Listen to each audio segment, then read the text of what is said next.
Okay. Remember, we just learned the United States government has zero-tolerance policy for those who pose an economic threat to the economic stability of the nation.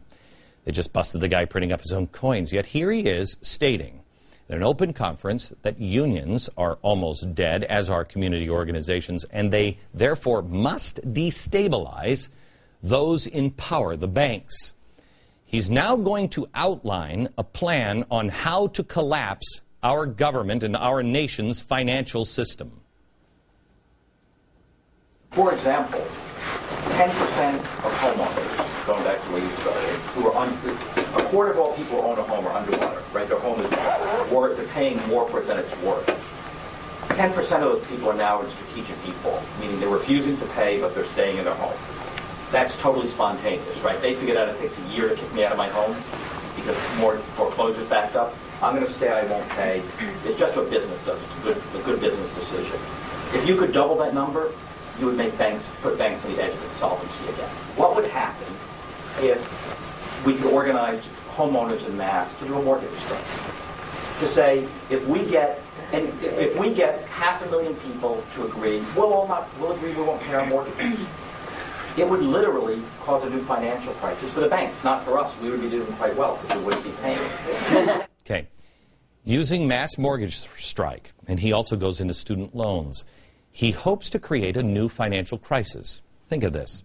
The whole reason that we did TARP, and is there anybody here that thinks it was a great idea to do TARP? The whole reason we did TARP and the stimulus package and the health care bill was to bring us back from the brink.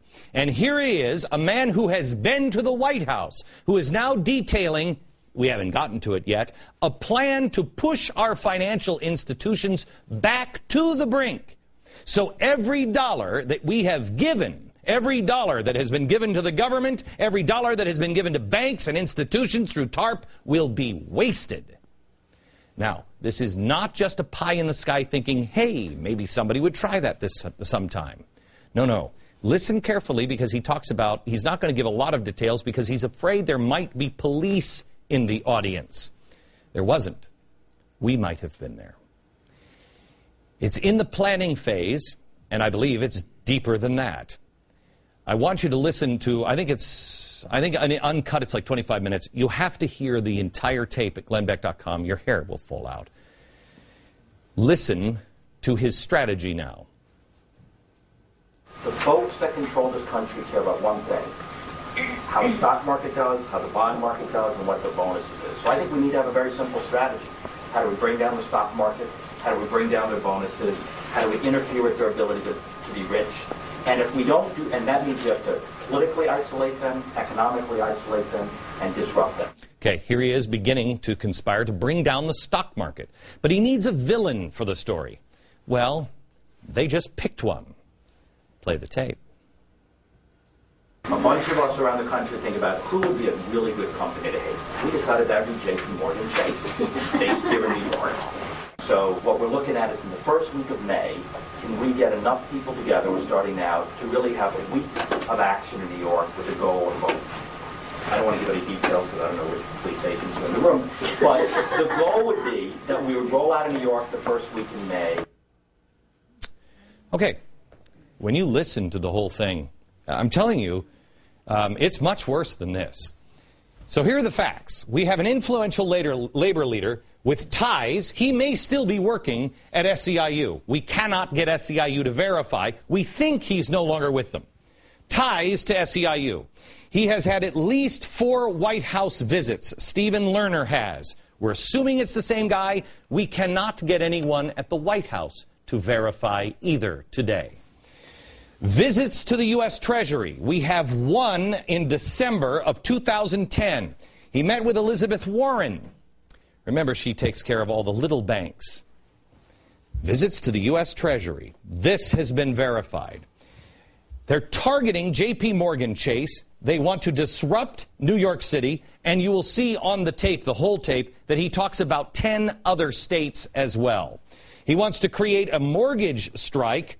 Plus, he talks on the longer tape of also getting students to not pay their student bills back to trigger a financial crisis. He wants to crash the New York Stock Exchange and create instability. A unique form of domestic terrorism, a clear and present danger to the economic stability of the country? You decide. You decide. Now, listen. Listen to the rest of his plan. I spent my entire adult life working with SEIU. I'm not a newcomer to this. Sorry, that's not his plan. That's one of SEIU's supporters. In that particular audio, President Obama goes back and says he's been there his whole life, and he starts naming all the members of SEIU. Is it reasonable, America, to believe that Obama doesn't know Stephen Lerner? He is one of the most influential guys. This guy has been praised by everyone and has been around since the mid-1990s. This guy hopes to cause another financial crisis in the country, cause instability, cause a stock market crash. Lerner was also clear that this could not have the hallmark of the unions.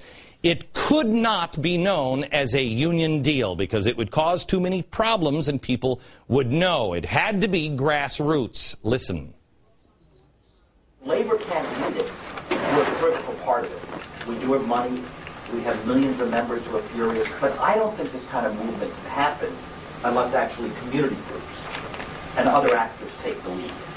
And that's a big reversal of how a lot of these coalition things have been thought about. It's sort of unions helping community groups, or communities who cover this narrowly. And if we really believe that we're in a transformative stage in what's happening in capitalism, and we either need to confront it in a serious way and develop a real ability to put a boot in the wheel, then I think we have to think not about labor community alliances.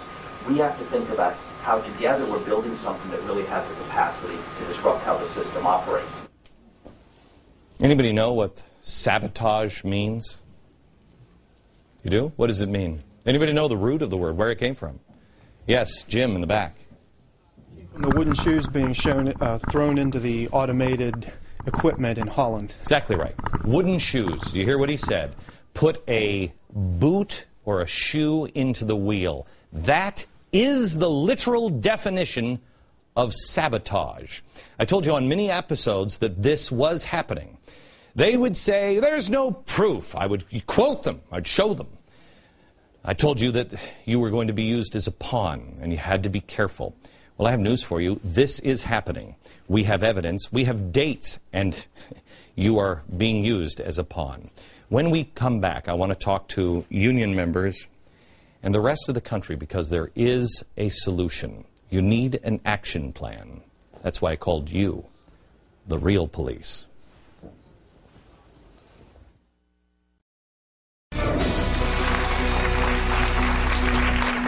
We have a studio audience, and I want to talk to them a little bit about a solution I'm going to ask you to participate in. But I just laid out a pretty intense videotape or audio tape of something that happened this weekend where you have a major labor leader planning the destruction of the United States of America.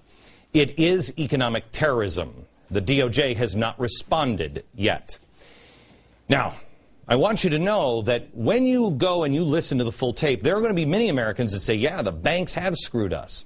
But this is a coordinated attack, 2 steps away from the President of the United States. And it is impossible for Richard Trumka and Andy Stern or someone in the President's inner circle to know what this man is saying and planning and not warn him. He should have been arrested. And he is being heralded. I guarantee you, the coin man goes to prison, and nothing's said about this man, except maybe he'll lose his job wherever he is and move to the Center for American Progress with Van Jones. So now what do you do? Well, first, let me talk to union members. You do not want to see the collapse of America's economy and the stock market and a governmental overthrow and chaos. That's not who you are. I know that. Teachers, that's not who you are. In California, you have most of your money in CalPERS. In California, that is the California Public Employees Retirement System. So if you work for the state, you definitely don't want what this man is talking about, and unions are supporting. More on this tomorrow.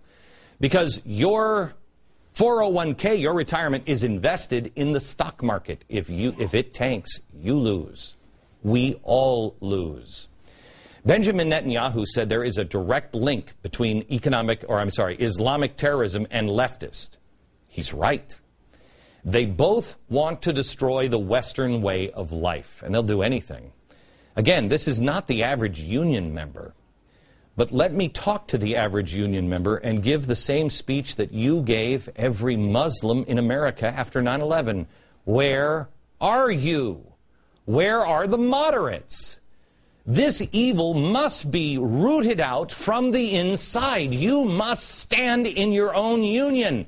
A union that is silent or stands next to these unions are part of the problem. You must fumigate the halls of your union offices, because if you don't rat these people out, we all lose. This is a detailed plan to collapse us. Remember, Lerner was a top official at the president's favorite union. He's been at the White House at least 4 times officially. Called to verify, White House. Now, said it would return our call, but no. He's a blogger at the president's favorite website, the Huffington Post, where he's still listed at SEIU. Wade Rathke, a titan in progressive circles, refers to him as Brother Lerner. Again, I go back to the gold coin guy. He's facing 15 years in prison over printing some coins. The U.S. attorney under Holder called that every bit as insidious as Osama bin Laden. Terrorism. If they are worried about the dangers to the stability of the American economy with coins, shouldn't they be concerned about this man and whoever he is conspiring with? We released this story at 9 a.m. today. Contacted the DOJ. Not a word. Contacted J.P. Morgan Chase. No official comment at this time. White House won't return our calls. My prediction is, seeing that the president recently named William Daley, a senior executive from J.P. Morgan, as his chief of staff, we may not hear anything. It's why we didn't share this story with anyone before we shared it with you. Andy Stern was #1 visitor at the White House when Lerner was at SEIU. Richard Trumka talks to the White House daily. He makes weekly visits. Secretary of Labor Hilda Solis and Joe Biden are coordinating with the unions in Wisconsin. And this president, as you heard him say, is not a newcomer to SEIU. And coupled with the fact that the DOJ won't investigate anyone, it seems, on the radical left, but they will continue to throw the book at the coin guy, my guess is this investigation won't get done. Now, if I left it there, it would be frustrating. But there is an answer. And it is why, at the beginning of this year, I said I'm tired of waiting for someone else to lead. You are the key. It's why I introduced the concept of E4. It centers around the idea that the solution comes from the individual. It's not a new idea. It's the founder's idea. I just kind of make it spiffy there. A lot of people will ask me, why entrepreneurship? Why? Oh, is that for you corporations? Is that what that is? No. No, because it goes back to the beginning of the show. Good versus evil. Anger, hate, and chaos. What does that lead to? Destruction. Peace, love, and order. What does that lead to? Creativity. We need to be a creative, not a destructive force. Like our parents and grandparents taught us, there is nothing good that comes out of this. The idea that chaos is a solution, quite honestly, comes directly from the gates of hell. And the only way to stop it is to get away from the gates of hell and stand over by the other gates. And the reason why I told you this story tonight, and I say you are the police, is because they say in this, if it gets out, if people know this is the unions behind it, then it doesn't work. Well, they're already starting it. As we show you tomorrow, we will show you their own words. It has already begun. You must inform yourself, and you must tell everyone you know. Because they're going to be lured into a trap. They will tell you that get out in the streets. No violence is necessary. Violence is this side. Sunlight is the most powerful weapon there is. It makes the cockroaches scatter back underneath the refrigerator. There's a lot to be found in this story, a lot more to the story. You can find it at glennbeck.com. Prepare to be an expert on this topic. And, if I may, I haven't asked you to do anything, I don't think, in quite some time. I want to ask you to do one thing, kind of a flash mob idea. Next. Glenn's calling for a flash mob in your hometown. Wait till you hear what he wants you to do. Next.